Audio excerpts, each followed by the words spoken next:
Ako si Art, isang grade 3 student bilang isang aktibong Pilipino. Alam nyo ba na ang tunay na superhero ay hindi kailangan ng kapa?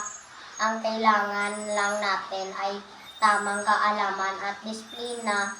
Ngayon, ituturo ko sa inyo kung paano natin mapoprotektahan ang ating sarili at ang ating pamilya mula sa panganib ng sigarilyo at alak. Handa na ba kayo?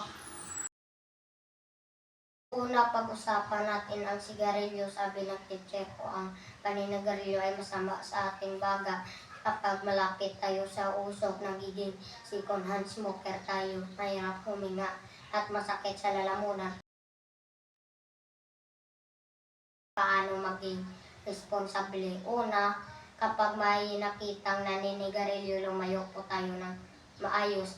Pangalawa, sabihin natin ng magalang sa mga nakakatanda, ito lolo, bawal po iyan, baka po kayo magkasakit.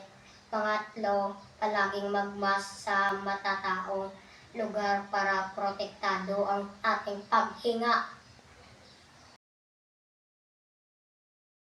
Pangalawa, ang alak. Ang sobrang pag-inom ay hindi lang nakakasira ng atay, nakakasira din ito ng samahan ng pamilya. Ang batang Pilipino ay masayang naglalaro ng walang bisyo. Ang sekreto, piliin ng healthful drinks. Tubig para sa hydration, calamansi juice para sa vitamin C. Sabi nga sa ating paaralan, ang malusog na katawan ay kayamanan ng ating bayan. Bis na bisyo maging aktibo, tayong mga bata dapat ay nag-eehersisyo araw-araw, kumakain ng gulay at prutas, at natutulog ng maaga para lumaking matangkad at matalino. Ito ang paraan ng isang batang Pilipino para ipakita ang pagmamahal sa sarili at sa bayan.